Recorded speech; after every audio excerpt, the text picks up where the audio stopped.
Claire Panica, over a year now here at Basildon Hospital. Has been over a year. How would you reflect on the last year? I think it's definitely been, 2013 was definitely a very challenging year. Got off to a difficult start. We had some pretty challenging issues in paediatrics. We were being quite heavily criticised on a number of levels for the care that we were delivering, on mortality rates.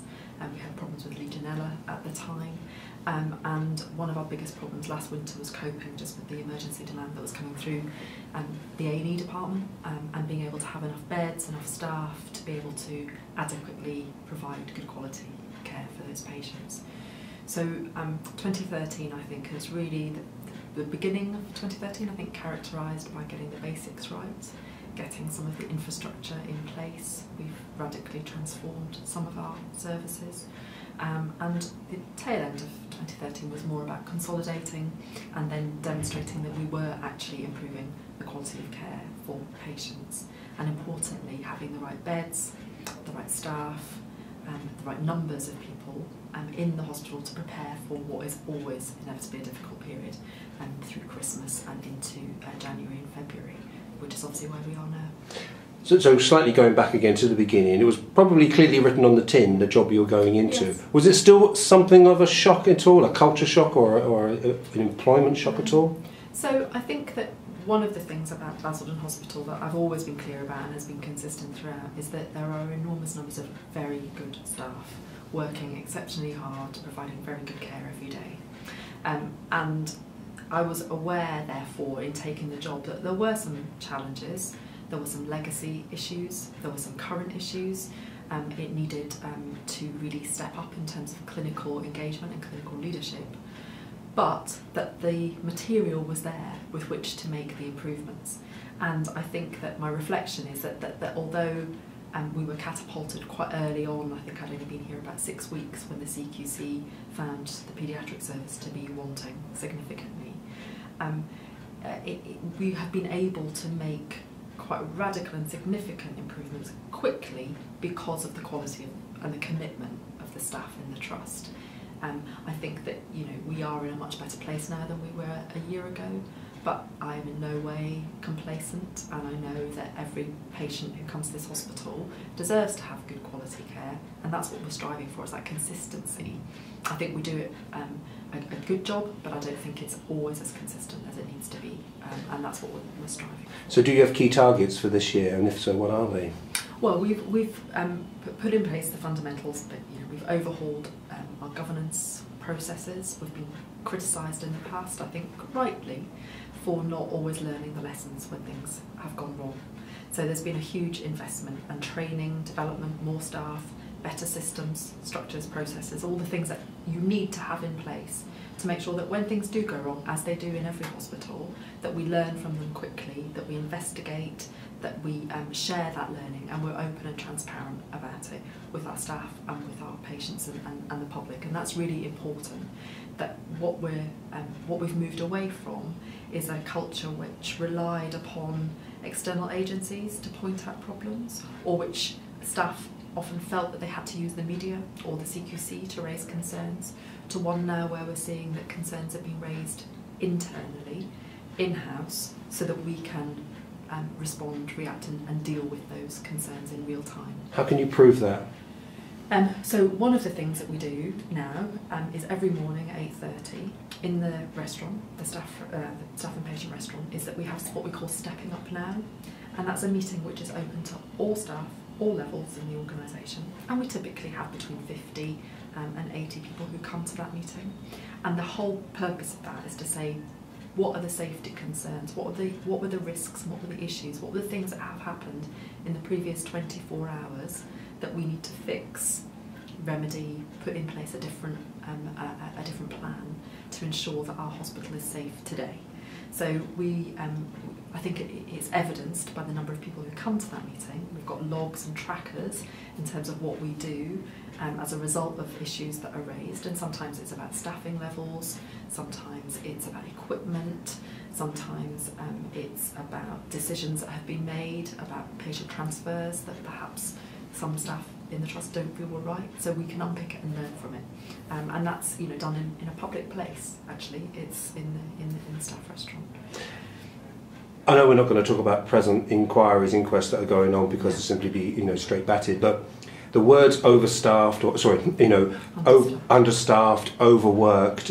Is that still a challenge for you? Yeah. So what we quickly identified at the early part of the year, and in March actually, the board agreed to £1.8 million investment in nursing, and at the time we were concerned, I think, that we would be able to recruit that number of nurses, but actually we've been hugely successful.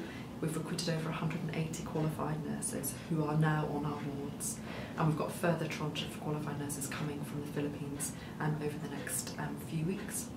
So our staffing levels on the wards now achieve the standards that have been set out more recently nationally, about 65% qualified to 35% unqualified, and we're at a 1:7 ratio for nurses to patients, which is actually slightly better than the national recommendation. So that's on the nursing side. Obviously, it's about good induction, good training, good development, and all of that is ongoing. It's not just about having people in posts, and we've done a lot of work to ensure that we're recruiting people with the right values as well.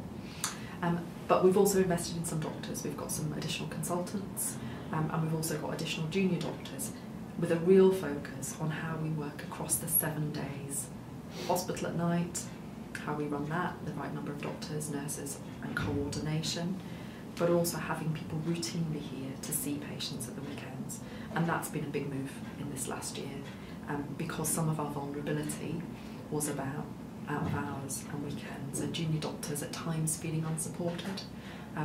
We've done things like the consultant surgeons now no longer do anything else when they're on call.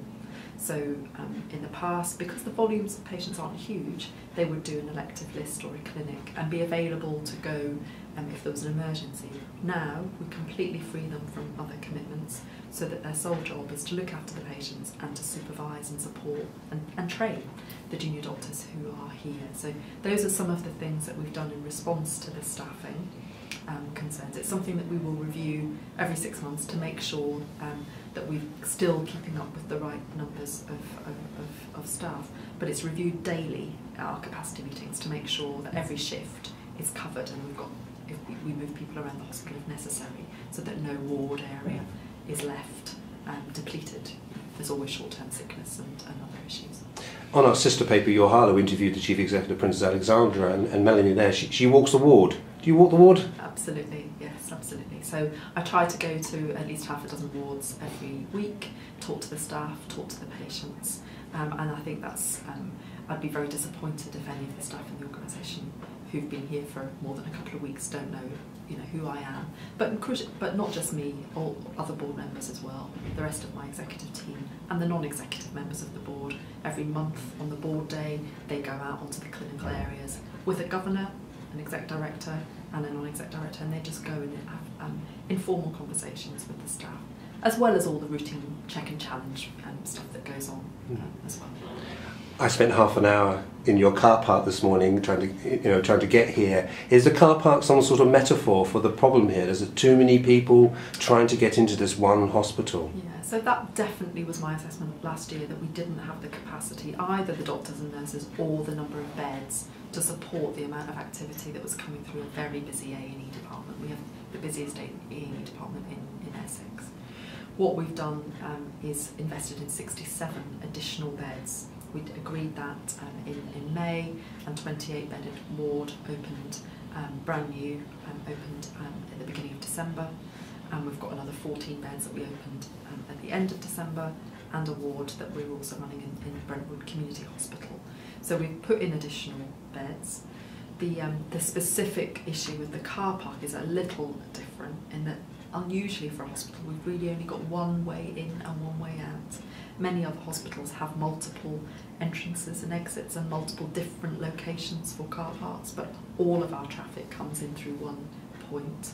And the car park is becoming congested, and that is a serious concern that we're working with the council. How do you go on with the politicians? Because I've had lots of conversations with someone like Jackie Dawprice. It feels I've never seen her more passionate and more upset about Basildon Hospital than any other subject. And how do you go on with your politicians?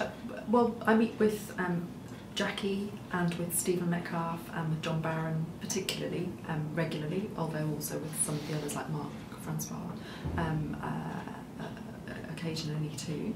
They all contact me if they have issues or concerns, and regularly our visitors to the hospital, particularly Stephen and John, for whom this is very much on their patch.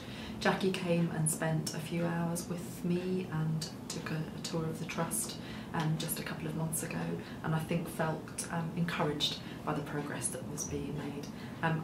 I've taken the approach since I've been here of being open and transparent. So where we've got problems, I've not shied away from saying where we've got problems, but equally I think people are recognising that we are making improvements. We've invested hugely on the things that matter, you know, staff, nurses, doctors, and I think that they appreciate that line of communication, and that they can come in and talk to me at any time. In conclusion, when will you know that the hospital is at where you want it to be? I think in reality, if you asked any trust chief executive when their hospital will be where they want it to be, they would say the job is never done. Because if you're really aspirational about the quality of service you want to provide, then you'll be always looking for ways to improve it. But for us, we are still in special measures. We are still under the radar, quite rightly so. We have got a major test in March, which is when the CQC come to do a full inspection under their new regime, and that will be at the end of March. And that will be the thing that will, they will then be able to recommend, or otherwise to monitor, that we come out of special measures. And that's the next big milestone, I think, in the public confidence and the CQC confidence, monitors' confidence, that we are making the improvements in the trust.